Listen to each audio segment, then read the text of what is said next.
राष्ट्रीय स्वयंसेवक संघाच्या जन्मशताब्दी वर्षानिमित्त देशभरात आयोजित करण्यात येणाऱ्या विराट हिंदू संमेलनांच्या मालिकेत कोपरगाव शहरानेही भव्यतेचा नवा मानदंड प्रस्थापित केला.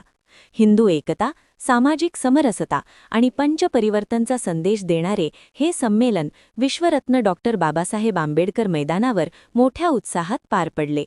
शनिवार दिनांक 11 एप्रिल 2026 रोजी सायंकाळी झालेल्या या संमेलनाने कोपरगाव शहर अक्षरशः भगव्या रंगात रंगून गेले.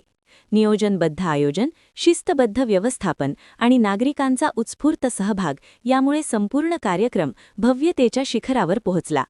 कार्यक्रमाची सुरुवात तहसील मैदान येथून निघालेल्या भव्य शोभायात्रेने झाली. सायंकाळी 4 वाजता सुरू झालेल्या या मिरवणुकीत जय श्रीराम, भारत माता की जय अशा घोषणांनी वातावरण दुमदुमून गेले. शहरातील प्रमुख मार्गांवरून वाजत गाजत काढलेल्या या शोभायात्रेत श्रीराम, सीता, लक्ष्मण, हनुमान, छत्रपती शिवाजी महाराज आणि भारत माता यांच्या भव्य झांक्यांनी उपस्थितांचे लक्ष वेधून घेतले. यासोबतच लाठीकाठी कसरती, मर्दानी खेळ, तोफांचे प्रदर्शन, फायर शो आणि फटाक्यांची आतषबाजी यामुळे वातावरणात थरार आणि उत्साहाची भर पडली. रस्त्याच्या दुतर्फा उभ्या असलेल्या नागरिकांनी फुलांची उधळण करत या शोभायात्रेचे स्वागत केले. शहरात सर्वत्र भगवे झेंडे, घोषणांचा गजर आणि जल्लोषाचे वातावरण पाहायला मिळाले. शोभायात्रेची सांगता डॉ. बाबासाहेब आंबेडकर मैदानावर होताच मुख्य संमेलनाला प्रारंभ झाला. प्रतिमा पूजनाने कार्यक्रमाची सुरुवात झाली आणि त्यानंतर मान्यवरांचा सत्कार करण्यात आला. सायंकाळी 7 ते 10 या वेळेत मुख्य कार्यक्रम पार पडला. या संमेलनाला संत स्वामी रमेश गिरीजी महाराज यांचे आशीर्वाद लाभले.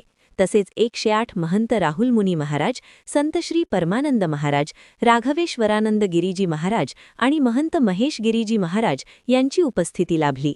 संमेलनात प्रमुख वक्ते म्हणून हिंदू तेजसूर्य धनंजयभाई देसाई आणि हिंदुत्ववादी कार्यकर्ते व लेखक भरतजी आमलापुरे यांनी प्रभावी मार्गदर्शन केले. त्यांच्या भाषणातून राष्ट्रभक्ती, संघटनशक्ती आणि सामाजिक बांधिलकीचे महत्त्व अधोरेखित झाले. या कार्यक्रमात मोठ्या संख्येने हिंदू बांधव भगिनी सहभागी झाले होते. त्यांच्या सहभागामुळे संपूर्ण वातावरण उत्साह, श्रद्धा आणि एकात्मतेने भारलेले होते. हिंदू संमेलन समिती कोपरगाव शहर यांच्या वतीने या कार्यक्रमाचे सुयोग्य नियोजन करण्यात आले. समितीचे अध्यक्ष निकेतनजी कैलास गायकवाड यांच्या नेतृत्वाखाली हा भव्य सोहळा यशस्वीरित्या पार पडला.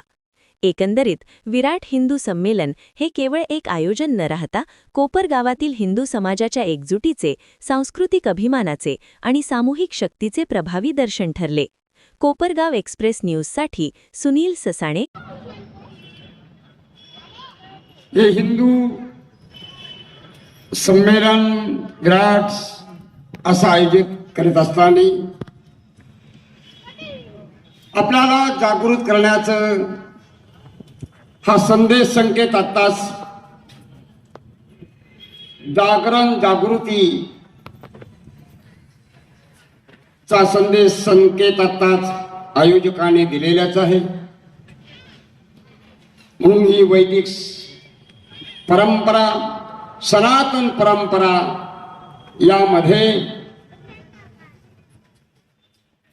अनेक काही पैलू आहेत, ते आपण ते जोपासले पाहिजे. आणि ही मंडळी धर्मरक्षिती धर्माचं रक्षण करतात.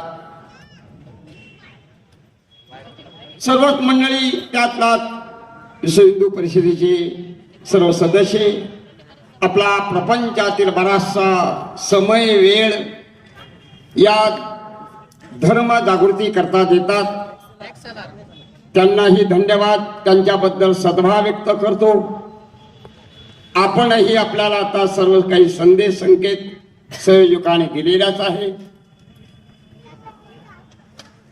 वेळ कमी दिलेला आहे, म्हणून कोपरगाव वासियांना विराट हिंदू संमेलनाचं आमंत्रित केलेल्या सर्व बांधवांना धन्यवाद देतो. प्रत्येक कोपरगाव वासियांना आज कदाचित काही जण हजर नसतील, घरामध्ये पाहून आज या ठिकाणी हा सोहळा अनुभवत असतील, उद्या मीडियाच्या माध्यमातून मोबाईलवरती पाहतील. तंत्रज्ञानाची जोड हवी परंतु त्या अगोदर तुमच्या माझ्या आत बसलेली जी ईश्वरीय सत्ता आहे, तिच्या सत्तेवरती मी आज बोलतोय, तुम्हाला ऐकू येते, आपण एकमेकांना पाहतोय. या सत्तेची ओळख फक्त भारत भूमीनं जगाला करून दिलेली आहे. त्या सत्तेचे उपासक व्हा, त्या सत्तेच्या अर्थात आत्म्याच्या विश्वासानं जीवन जगा.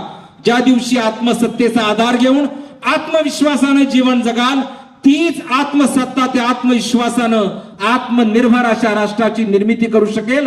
असा आत्मनिर्भर एक एक नागरिक उद्याचा भारत पुनश्च एकदा अखिल विश्वावरती याच आपल्या भारत भूमीच्या मातेच्या संस्काराचा एक वैश्विक प्रकाश टाकू शकेल. आणि त्याची नीव, त्याची मुहूर्तमेढ अशा या संमेलनातून केली जात आहे. मी आता विनंती करणार आहे, दररोज घराघरामध्ये एकतरी रामरक्षेचा पाठ व्हावा, हनुमान चालीसा वाचली जावी, सूर्योदयाला आणि सूर्यास्ताला शुद्ध गायीच्या तुपाचा नंदा प्रज्वलित केला जावा, थोड्या मोठ्यांना वंदन केलं जावं, इष्ट देवतेच्या प्रतिमेचं पूजन व्हावं, शेजार पाजाऱ्या बंधू भगिनींच्या अडचणीमध्ये एकामेकांना साथ द्यावी आणि एकामेकाच्या हाताला धरून एका राष्ट्र निर्मितीमध्ये आपल्या 24 तासातील 21,600 श्वासांपैकी काही श्वास समर्पित करावेत. आताच बाबाजींनी सांगितलं, राष्ट्रीय स्वयंसेवक संघ असेल अथवा बजरंग दलाचा कार्यकर्ता असेल, आपलं नैमित्तिक निर्वहित जीवन जगत असताना आपल्या व्यक्तिगत कुटुंबाच्यापेक्षा तो सामाजिक आणि राष्ट्रीय कुटुंबाला अधिक वेळ देतो. ही बाब अधोरेखित करण्याची आहे. आणि म्हणून केवळ या धर्मसभेमध्ये घोषणा देऊन चालणार नाही, धर्माचरण करावं लागेल. आणि ते धर्माचरण करण्याचा संकल्प करण्याची विनंती आपण सर्वांना या ठिकाणी करतो. जे मुसलमान, जे ख्रिश्चन या भारतामध्ये व्यापाराच्या निमित्ताने आले होते, गोव्याच्या समुद्र किनाऱ्यावर आले, केरळच्या समुद्र किनाऱ्यावर आले, त्यांना देखील आपण स्वागत केलं. इतके सर्वसमावेशक उदार समाज, पण आपल्याशी जगानं कसा व्यवहार केला, त्याच उदार मनाने, त्याच सर्वसमावेशक मूल्यांनी आपला व्यवहार केला का? आपल्यावर अनेक आक्रमणं झाली. सुरुवातीला शेखून कुशाण या रानट्या टोळ्यांची आक्रमणं झाली. आपण त्यांचा पराभव केला, त्यांना संपवून टाकलं. त्याचं नाव व निशाण शिल्लक नाही. पण इसवी सन 7व्या शतकापासून आपल्या देशावर महाभयंकर अशी इस्लामी आक्रमणांची मालिका सुरू झाली. सुरुवातीला मोहम्मद बिन कासिमचं आक्रमण झालं. 6व्या शतकामध्ये आपण हिंदू बलुचिस्तान गमावला. 7व्या शतकात सिंध गमावला. त्यानंतर 300 वर्ष आपल्या महान पूर्वजांनी इस्लामी आक्रमणांचा संघर्ष केला. 11व्या शतकापर्यंत त्यांना भारताच्या प्रवेशद्वारावर रोखून धरलं. ते हिंदू पूर्वज कोण होते? आपल्याला त्यांची ओळख आहे का? त्या इस्लामी आक्रमणकर्त्यांची मालिका आपल्याला तोडपाठ असते. कासिम आला, गजनी आला, घोरी आला, तैमूरलंग आला, चंगेज खानचं आक्रमण झालं. पण जवळपास 500 वर्ष या इस्लामी आक्रमणांच्या टोळ्यांना संघर्ष करणारे आपले महान पूर्वज कोण होते? आपल्याला काश्मीरचा ललितादित्य माहित नसतो. अफगाणिस्तान मधले काबूल आणि झाबूलचे हिंदू राज्य माहिती नसतात. पंजाब मधला नागभट्ट माहिती नसतो. गुजरात मधला पुलकेशी माहिती नसतो. या सगळ्या आपल्या महान पूर्वजांनी संघर्ष केला. त्यामुळे 500 वर्ष इस्लामचा या भारतामध्ये प्रवेश होऊ शकला नाही. जो इस्लाम अवघ्या 50-60 वर्षामध्ये अख्ख्या मध्य आशियात पसरला. रोमन साम्राज्य संपून टाकलं, पर्शिया संपवला, बायझंटाईन संपवला. त्या इस्लामला या भारतात प्रवेश करायला 400 वर्ष लागली. पृथ्वीराज चव्हाणांचा तराईच्या लढाईत पराभव झाला, तेव्हा दिल्लीमध्ये इस्लामचा प्रवेश झाला. या दक्षिण भारतामध्ये इस्लामी सत्तेचा प्रवेश व्हायला 500 वर्ष लागली. पण या महान आपल्या पूर्वजांचा इतिहास आपल्याला माहिती नसतो, हे आपलं दुर्दैव आहे. त्यानंतर बाबरचं आक्रमण झालं. मुघली सत्ता इथे स्थापित झाली. संपूर्ण देशात इस्लामी सत्तेचा टाचेखाली हा देश गेला. अंधकार पसरला.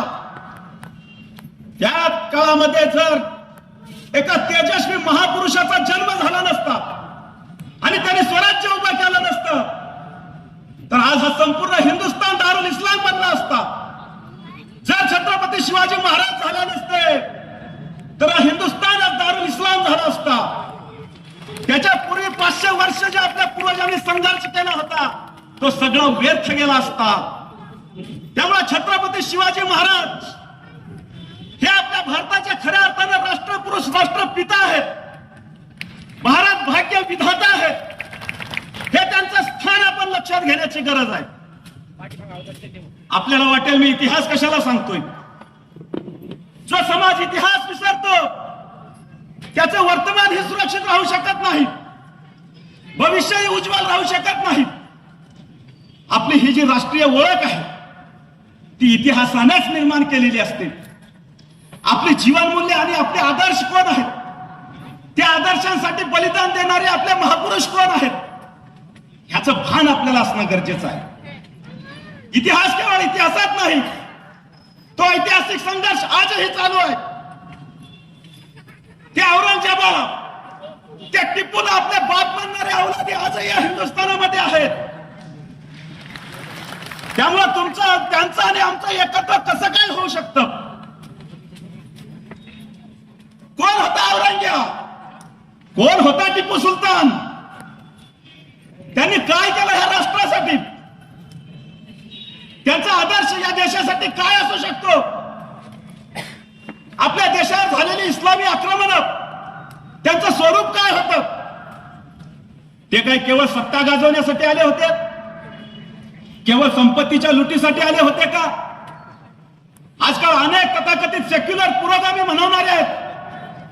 या इस्लामी आक्रमणकर्त्यांना केवळ राजकीय आक्रमणे म्हणून त्यांना लिपापत्ती करण्याचा प्रयत्न केला जातो. ही जितकी इस्लामी आक्रमणे झाले त्या सर्वांचा मूळ हेतू एकच होता, या भारतातली प्राचीन हिंदू संस्कृती नष्ट करणे, हा समाज नष्ट करणे आणि या भारताला दारुल इस्लाम मध्ये रूपांतर करणे, हा त्या इस्लामी आक्रमणकर्त्यांचा आणि राज्यकर्त्यांचा मूळ हेतू होता. आपल्याला सांगितलं जातं छत्रपती शिवाजी महाराज हे सर्व धर्म समभाव मानणारे होते, सेक्युलर होते. कुठून काढले हे सेक्युलर. आपल्याला सांगितलं जातं कोणता की फकीर याकूत बाबा महाराजांचा आदर्श होता, गुरु होता. आपल्याला सांगितलं जातं महाराजांच्या सैन्यात 57% मुसलमान होते, कितीतरी अंगरक्षक मुसलमान होते. आणि कुठून काढले हे, काय त्याला समकालीन पुरावा आहे. छत्रपती शिवाजी महाराजांच्या जीवन चरित्राचा हेतू काय आहे. आपण नेहमी त्यांच्या पराक्रमाच्या शौर्याच्या कथा गातो. शिवाजी महाराजांनी अफझल्याचा कोथळा काढला, शाहिस्त्याची बोटं कापली, आग्र्याहून सुटका करून घेतली. हा सगळा पराक्रम शौर्य महाराजांनी गाजवलं. त्याच्यावर आपण पोवाडे गातो, रोमांचकारी इतिहासाचं वर्णन करतो. पण केवळ एवढंच म्हणजे काय शिवचरित्र आहे का. हे शिवचरित्राचं केवळ बाह्यांग आहे. शिवचरित्राचा अंतरंग समजून घेण्याची गरज आहे. शिवचरित्राचा अंतरंग हेतू काय आहे. या भारतातून इस्लामी सत्तेचा पाया उकडून फेकणे आणि या प्राचीन हिंदू संस्कृतीचं आणि समाजाचं रक्षण करणे, हे शिवाजी महाराजांच्या जीवनाचं जीवन ध्येय आहे. हे लक्षात आपण ठेवलं पाहिजे. त्यामुळे शिवाजी महाराज झाले नसते तर हा दारुल इस्लाम झाला असता. महाराजांचा समकालीन असलेला कवी भूषण म्हणतो, काशी की कला जाती मथुरा में मस्जिद होती, अगर छत्रपती शिवाजी न होते तो सुन्नत होती सबकी. 1961 ला आपल्या राज्याचे पहिले मुख्यमंत्री यशवंतराव चव्हाण साहेब म्हणतात, जर छत्रपती शिवाजी महाराज झाले नसते तर पाकिस्तानची सीमा तुमच्या आमच्या दारापर्यंत आली असती. जे 17व्या शतकामध्ये कवी भूषण सांगतोय, जे 1961 ला यशवंतराव चव्हाण सांगतायत, त्या दोन्हीचा मतितार्थ एकच आहे. जर शिवाजी महाराज झाले नसते तर हा हिंदुस्थान राहिला नसता, हा दारुल इस्लाम बनला असता. शिवाजी महाराजांची आपल्याला शिकवण काय आहे. इतिहासाचं विकृतीकरण करण्याचा प्रयत्न केला जातोय, त्यांचा हेतू काय आहे. वर्तमानात आपल्या समोर जी आव्हानं आहेत त्याचा सामना करण्यासाठी आपल्या समोर कोणीही आदर्श महापुरुष राहता कामा नये, कोणतेही प्रेरणास्थान राहता कामा नये. यासाठी हे षडयंत्र रचलं जातं, हे आपण समजून घेतलं पाहिजे. महाराजांनी काय शिकवलंय. जर इस्लामी आक्रमणकर्ते आमच्या मंदिरात पाहतील आणि तिथं मस्जिद उभा करतील तर मी ती मस्जिद जमीनदोस्त करणार, तिथं मंदिराचं पुनर्निर्माण करणार. हे शिवाजी महाराजांनी आपल्याला धडा घालून दिलेला आहे. तमिळनाडूमध्ये तिरुअन्नमलाई नावाचं ठिकाण आहे, तिथं शिवमंदिराचा जीर्णोद्धार केला महाराजांनी, तिथली मस्जिद जमीनदोस्त केली. तमिळनाडूतच समित्तूर पेरुमल नावाचं ठिकाण देखील आहे, तिथे विष्णूचं मंदिर होतं. इस्लामी आक्रमणकर्त्यांनी ते नष्ट करून मस्जिद बांधली होती. महाराजांनी ती मस्जिद जमीनदोस्त केली आणि विष्णू मंदिराचं पुनर्निर्माण केलं. हे आम्हाला महाराजांनी शिकवलेलं आहे. नेताजी पालकरांची घरवापसी करून घेतली, संभाजी महाराजांनी रघुनाथ कुलकर्णीची घरवापसी करून घेतली. त्यामुळे शिवाजी महाराजांनी संभाजी महाराजांनी आम्हाला काय शिकवलंय? घरवापसीचा धडा आम्हाला शिवाजी महाराजांनी घालून दिलेला आहे. हे फादर लोक आपल्या समाजाचे लचके तोडतायत. आपण काय करतोय? आपण आपले आदर्श आपल्या मनात बिंबवले का? शिवाजी महाराजांची आपण जयंती करतो. महाराजांनी आपल्याला काय शिकवलं? गोव्यामध्ये पोर्तुगीज व्हाईसरॉयने ऑर्डर काढली होती की गोव्याच्या बारदेशात एकही हिंदू राहणार नाही, फक्त ख्रिश्चन राहतील. 7,000 लोकसंख्या होती. अवघ्या काही महिन्यामध्ये केवळ 3,000 हिंदू शिल्लक राहिले. तिथल्या हिंदूंनी महाराजांकडे तक्रार केली. महाराजांनी गोव्यावर स्वारी केली. फादर लोक पायाला पळायला लागले. 4 फादर महाराजांच्या ताब्यात सापडले. महाराजांनी काय केलं? माफी दिली, सद्गुण विकृती दाखवली. महाराजांनी विचारलं, हिंदू होणार का? आमच्या समाजाचं धर्मांतरण करता. आता मी तुम्हाला विचारतो, हिंदू होणार का? त्या फादर लोकांनी नकार दिला. महाराजांनी काय करावं? त्या 4 फादरची मुंडकी छाटली आणि त्या मुंडकी त्या व्हाईसरॉयला गिफ्ट म्हणून पाठवली. हा धडा शिवाजी महाराजांनी तुम्हाला आम्हाला घालून दिलेला आहे. पण आपण विसरतो. लोक म्हणतात महाराज सेक्युलर होते, सर्व धर्म समभावी होते. अरे इस्लामी आक्रमण करते काय सेक्युलर होते का? त्यांनी काय केलं? आमची मंदिरं पाडली, आमच्या देवी देवतांच्या मूर्त्या फोडल्या, त्या मूर्त्यांचे अवशेष मस्जिदीच्या पायऱ्याखाली नेऊन टाकले जेणेकरून त्याची सातत्याने विटंबना व्हावी. आमच्या मात्या भगिनीवर अत्याचार केले, त्यांना जनारखान्यात टाकलं. हिंदू पुरुष, स्त्रिया, मुलं ह्यांना गुलाम बनवून मध्य आशियामध्ये त्यांची जनावरीसारखी विक्री केली. अन्याय जुलमी अशा जिजिया आणि खराब सारखे कर लादले जेणेकरून मास कन्व्हर्जन होईल. ते सेक्युलर असू शकतात, त्यांच्या विरोधातला लढा सेक्युलर असू शकतो का? जर ती आक्रमण इस्लामी असतील, जर तो अन्याय इस्लामी असेल, जर तो इस्लामने प्रेरित असेल तर त्याच्या विरोधातला लढा हा सेक्युलर असूच शकत नाही. त्यामुळे कायम लक्षात ठेवा, शिवाजी महाराजांचं राज्य हे हिंदू राज्य होतं.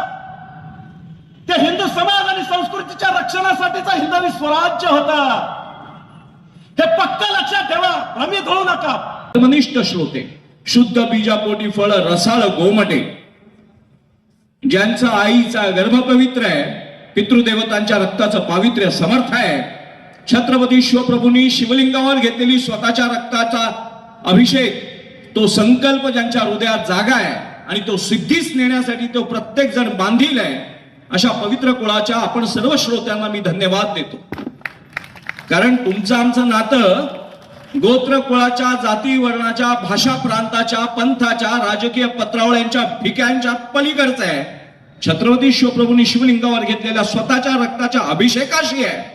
आपण सर्व त्याला बांधील आहोत. इथे बसलेल्या प्रत्येक मातेचा गर्भ बांधील आहे, इथे बसलेल्या सर्व पितृदेवतांचं रक्त त्याला बांधील आहे. जोपर्यंत अहत तंजावर ते तहत पेशावर हे श्रींचं राज्य होत नाही तोपर्यंत आपण निष्क्रिय असू शकत नाही. आपल्याला जिवंत राहावं लागेल, जागावं लागेल, लढावं लागेल. आज आपण सर्व थोर विद्वानांची वाणी ऐकली आहे. शेवटचं आपण निश्चय करा, देव, देश आणि धर्म धर्माशिवाय देश एक नागडं असत्य आहे, नागडं असत्य. आज जगात एकही देश असा नाहीये, अमेरिका सुद्धा, इस्रायल सुद्धा आणि धर्मांध असलेलं इराण, पाकिस्तान, उझबेकिस्तान, कझाकिस्तान सुद्धा हे सगळे धर्मांध आहेत आणि भारत मात्र एकमेव धर्मसंपन्न आहे.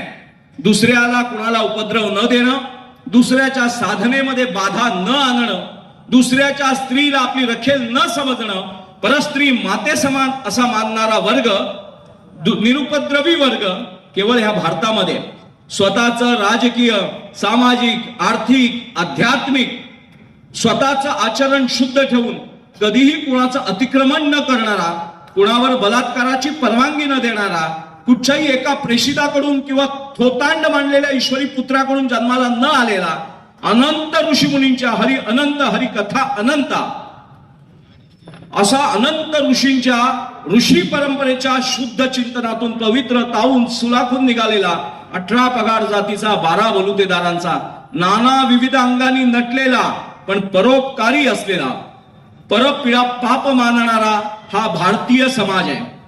भारतीय, मी अनेक सभांमध्ये सांगतो की ह्यापुढे आता आपल्या भारतीयांना एक स्पष्ट करावं लागेल की नुसते आपण हिंदू नाहीये, हिंदू म्हणजे भारतीय आणि भारतीय म्हणजेच हिंदू. भारताबाहेरून आलेल्या मंगोलियन वंशाच्या उकिरड्यावर बाटलेले दरोडेखोर भारतीय नाहीयेत. शरीरात घुसलेला रोग हा शरीराचा अंग नसतो, तो शरीरात घुसलेला रोग आहे. तो कोविड असू दे का कॅन्सर असू दे किंवा आलेला हार्ट ब्लॉकेज असू दे, त्याला पळवून लावावं लागतं, समूळ नाश करावं लागतं. तसं भारताचं अतिक्रमण करून 1947 साली परमपवित्र भारत मातेची विटंबना करून, भारतातल्या माता भगिनींची विटंबना करून, भारताचं एक अंग दरोडेखोरांनी, चोरांनी, बारग्यांनी जे पापस्थान निर्माण केलेलं आहे. तर स्वातंत्र्यवीर सावरकरांचा संकल्प होता की जोपर्यंत अखंड भारत होत नाही, अखंड हिंदुस्थान, हिंदू महासभा नावाची सावरकरांची संघटना होती, त्याचा आजपर्यंतचा नकाशा अखंड भारताचा आहे. सिंधू, सतलज, ब्रह्मपुत्रा, भीमा, गोदावरी, कावेरी, सिंधू अशा सगळ्या सिंधू नद्या, त्या सिंधू नद्यांपासून सिंधू सागरापर्यंतचा भूभाग, सांस्कृतिक भूभाग, जिथे पांडुरंग हरी, रामकृष्ण हरी होत आहे, बम बम भोले होत आहे, माता जय माताजी होत आहे, गोविंदा गोविंदा होत आहे. दक्षिणेपासून उत्तरेपासून काश्मीर ते कन्याकुमारी, सिंध, पंजाब, बंगाल जो बाटवल्या गेलाय, धर्मांतरित केला गेलेला आहे, त्या सगळ्या भूप्रदेशाचं पूर्ण सांस्कृतिक अखंड राष्ट्र निर्माण करणं हे हिंदुत्वाचं दायित्व आहे. हिंदुत्व काय आहे? हिंदुत्व आपली हौस आहे का? हिंदुत्व करमणूक आहे का? हिंदुत्व व्याख्यान पैसे घेऊन येणाऱ्या बाजार गुणग्या व्याख्यात्यांची व्याख्यान आहेत का? नाही. हिंदुत्व म्हणजे राष्ट्रीयत्व टिकावं, भारताचं भारतीयत्व टिकावं, भारताचा सांस्कृतिक वारसा उजळ माथ्याने छाती ठोकून आपल्या पुढच्या पिढ्यांना या जगभर मिरवता यावा, आध्यात्मिक तत्वज्ञानाचं दूध अख्ख्या जगाला ज्ञानेश्वरी पाचता यावी, तुकोबांची गाथा पाचता यावी, जो जे वांछिल तो ते लाहो, प्राणी जात असं म्हणणाऱ्या माऊलींचं आध्यात्मिक तत्वज्ञान आचरणात आणून जगभर त्याचं कल्याणकारी स्वरूप प्रारूप दाखवता यावं, म्हणून भारतीयांनी भारताच्या सांस्कृतिक रक्षणासाठी केलेला सशस्त्र सशक्त प्रतिकार म्हणजे हिंदुत्व आहे. हिंदुत्व ही कुठच्या पक्षाची रखेल नाहीये. हिंदुत्व हा भारतीयांच्या धमन्यांमध्ये धावणारा आत्मविश्वास आहे, अस्मिता आहे. आपल्याच पितृदेवतांचं पवित्र रक्त आपल्या धमन्यांमध्ये आहे आणि जगासमोर त्याच धमन्यातल्या रक्ताची ओळख मला उजळ माथ्याने देता आली पाहिजे. अरबांच्या उकिरड्यावर किंवा तुर्कांच्या उकिरड्यावर बाटलेल्या बारग्यांनी स्वतःचं धर्मांतरण केलं आणि आता राष्ट्राचं धर्मांतरण करून पाहताय.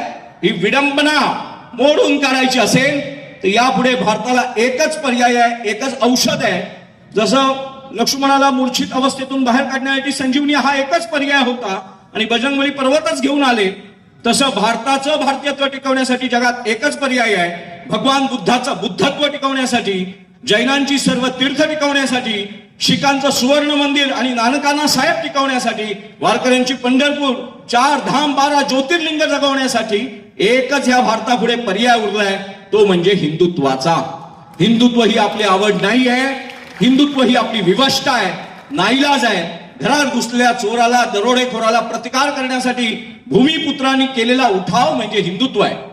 हिंदुत्व आपला नाईलाज आहे. मुंबईमध्ये 26/11 पोलीस मारले गेले त्याच्या आधी 93च्या दंगलीमध्ये याकूब मेमन, टायगर मेमनने घडवलेल्या बॉम्बलास्टमध्ये त्या मेमनला जेव्हा फाशी देण्यात आली तेव्हा थडग्याचं सुशोभीकरण, ज्या मुंबईमध्ये आपल्या आया बहिणीचा रक्ताचा सडा सांडला, लहान लेकरं अनाथ झाली, अतोनात भारताची आर्थिक हानी झाली आंतरराष्ट्रीय स्तरावर, त्या भारतामध्ये त्या मेमनचं थडगं सजवण्यात आलं. प्रतापगडाच्या पायथ्याशी अफजल खानाचं थडगं असलं पाहिजे, मेमनचं सुद्धा थडगं आमच्या देशामध्ये असलं पाहिजे. थडगी आम्हाला आवडतात, पण थडग्याचं उदात्तीकरण करणारे बारगी आम्हाला आवडत नाही. थडगी तर आम्हाला इच्छाच आहे तुमच्या सगळ्यांची थडगी ते बांधावी. जो जो ह्या भारत भूमीच्या रामाचा, कृष्णाचा, बुद्धाचा, महावीराचा, चक्रधर स्वामींचा, सेवालाल महाराजांचा, चोखोबांचा, माऊलींचा, तुकोबांचा नाही, तो आमचा सुद्धा नाही. उगीच मला कोणतरी धाब्यावर जेवू घालणार आहे आणि कोणतरी मला पाजणार आहे, अण्णा नाना तात्यांचे तळवे चाटणारे हिंदू आपल्याला नको आहे. स्वतःच्या पितृदेवतांच्या पवित्र रक्ताच्या अस्मितेचं रक्षण करणारा हिंदू, राजकीय दृष्ट्या सावध हिंदू, राजकारणाच्या दिवशी जाती, भाषा, प्रांत, वर्ण, अण्णा नाना तात्या, बंड्या अंड्या काही नको. मी माझ्या पितृदेवतांच्या पवित्र रक्ताला जागणार. जो हिंदू हित की बात करेगा वही देश पे राज करेगा. आणि मी स्वतः 96 मराठा आहे. ब्राह्मण, मराठा, वंजारी, लमाण, धनगर ही पत्रावळ्यांच्या प्रमाणपत्रांची भीक मागू नका आणि ती बघून तुमचा ओळख ठरवू नका. तुमची ओळख इथल्या ऋषी परंपरेशी संबंधित आहे. 18 पगार जातीत 12 बलुतेदारांमध्ये सुद्धा मेहतर समाज, वाल्मिकी समाजामध्ये सुद्धा वाल्मिकी झाले आणि वाल्मिकीने लिहिलेलं रामायण आमचा आदर्श आहे. चोखोबा झाले, सेवालाल महाराज झाले, सर्व संत परंपरा 18 पगार जातीची 12 बलुतेदारांनी पोचलेला, जतन केलेला आणि प्रगल्भ संपन्न केलेला भारतीय तत्वज्ञानाचा जागतिक आविष्कार म्हणजे भारतीय धर्म आहे.